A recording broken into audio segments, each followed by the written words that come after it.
Hello my dear students, आज मैं आपको aldehyde ketone and carboxylic acid के इंपॉर्टेंट क्वेश्चंस बताऊंगा, इंपॉर्टेंट टॉपिक्स बताऊंगा कि भाई इससे ना इंपॉर्टेंट क्वेश्चंस कौन कौन से आ सकते हैं, इंपॉर्टेंट टॉपिक्स कौन कौन से हैं, इंपॉर्टेंट नेम रिएक्शन कौन कौन सी है। तो चलिए स्टार्ट करते हैं बिना कोई देरी करे। बेसिकली ना बेटा, ये aldehyde ketone and carboxylic acid आपका ऑर्गेनिक केमिस्ट्री का चैप्टर है। इससे पहले दो चैप्टर और है, हेलोल्केन, हेलोरीन और अल्कोहल फिनॉल ईथर। इसके बाद जो आता है वो आता है आपका अमाइंस का। ये सारी वीडियोस प्लेलिस्ट में डिस्क्रिप्शन बॉक्स में आप लोगों को मिल जाएंगी। आप लोग ध्यान से देखिएगा बेटा उसको। इवन आपको हर चैप्टर के प्यारे से नोट्स भी मिल जाएंगे, आप लोग डाउनलोड करके उसको पढ़ सकते हैं। क्लियर बेटा। और नोट्स और वीडियो अच्छी लगेगी तो कमेंट सेक्शन में जरूर बताइएगा, अपने दोस्तों को भी शेयर करिएगा, चैनल को सब्सक्राइब करिएगा। तब तक के लिए देखते हैं बेटा इसमें इंपॉर्टेंट टॉपिक्स और इंपॉर्टेंट क्वेश्चन कौन कौन से आते हैं बेटा जी। Clear, okay. सबसे पहले तो क्वेश्चन है इसका कि एल्डिहाइड जो होते हैं बेटा, एल्डिहाइड वो मोर रिएक्टिव होते हैं, मोर रिएक्टिव देन कीटोन्स। क्यों? रीजन क्वेश्चन मार्क डाल देगा वाई। एल्डिहाइड, ठीक है। तो आपको पता है कि एल्डिहाइड में जो स्टेरिक हिंड्रेंस होती है वो कम होती है और कीटोन में ज्यादा होती है, इसलिए ये कम रिएक्टिव होता है, वो ज्यादा रिएक्टिव होता है towards the nucleophilic addition reaction. Clear बेटा। उसके बाद क्वेश्चन आता है why carboxylic acids are acidic in nature. Carboxylic acids are acidic in nature, ठीक है, नेचर।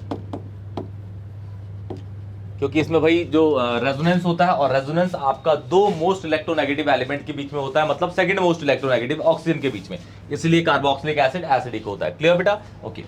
फिर इसमें जो एक नेम रिएक्शन है जो इंपॉर्टेंट है, एक है हेल-वोल्हार्ड ज़िलिंस्की आती है, ठीक है। इसके बाद आता है इसमें रोज़नमुंड बेटा, इस चैप्टर से रोज़नमुंड, ठीक है।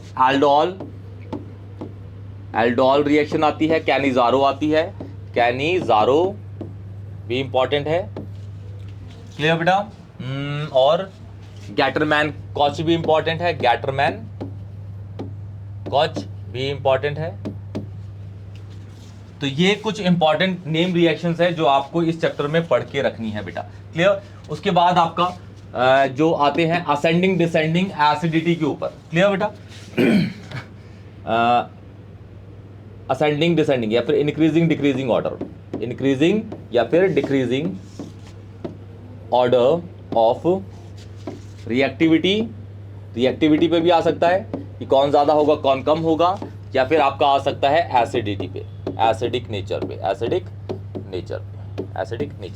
क्लियर। जैसे एग्जांपल के तौर पे सपोज क्या दिया भाई कि मेरे पास ना ये कार्बोक्सिलिक एसिड है, ठीक है बेटा जी, ये ए हो गया, ये बेंजीन है, ठीक है ना, ये ए कह देते हैं, ये कार्बोक्सिलिक एसिड, दूसरा यहाँ पे NO2 अटैच है, ये बी हो गया, ठीक है। सी ले लेते हैं, कार्बोक्सिलिक एसिड, यहाँ पे एक NO2 और ये है दूसरा NO2, फिर डी, ये कार्बोक्सिलिक एसिड हो गया आपका,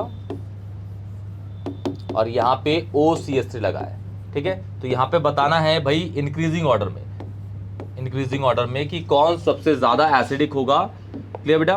तो देखिए जैसे कि आपको दिख रहा है, ये NO2 जो ग्रुप होते हैं ये होते हैं इलेक्ट्रॉन विड्रॉइंग ग्रुप जो एसिडिटी को बढ़ाते हैं, और यहाँ पे दो NO2 लगे हैं, ये आपका इलेक्ट्रॉन विड्रॉइंग नहीं डोनेटिंग ग्रुप होता है जो बेसिटी को बढ़ाता है, ये डोनेटिंग ग्रुप। तो सबसे ज्यादा जो एसिडिक होगा वो आपका सी होगा, सी, उससे कम होगा बेटा आपका बी, उससे कम होगा ए, और सबसे कम होगा डी। तो ऐसे असेंडिंग डिसेंडिंग में आपका रिएक्टिविटी पे या फिर एसिडिक नेचर पे भी क्वेश्चन आता है। क्लियर बेटा। तो ये इसके इंपॉर्टेंट टॉपिक्स हैं जिससे आप क्वेश्चन रिलेट कर सकते हैं। क्लियर बेटा। नेम रिएक्शन है, और कन्वर्जन का तो कोई भरोसा होता नहीं है, कन्वर्जन आपकी सारी एक ही रिएक्शन से आती है बेटा, मतलब पूरी ऑर्गेनिक की केमिस्ट्री से आती है। तो कोई भी कभी भी आपका इंप्लीमेंट हो सकता है, उसके लिए आपको पूरी ब्रीफ नॉलेज होनी चाहिए। क्लियर बेटा। ये आपका important topics, important name reactions, ascending descending, मतलब बेसिकली जो क्वेश्चंस आते हैं, किस तरीके से वैरायटी ऑफ क्वेश्चंस आते हैं एल्डिहाइड कीटोन कार्बोक्सिलिक के, ये आपको मैंने बताया।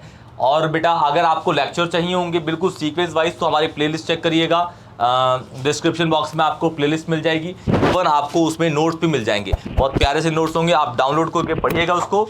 कोई भी डाउट होगा तो कमेंट सेक्शन में बताइएगा। अच्छे लगे नोट्स तो बेटा अपने दोस्तों को भी शेयर करिएगा प्लीज़, ठीक है। तब तक के लिए टेक केयर बेटा जी।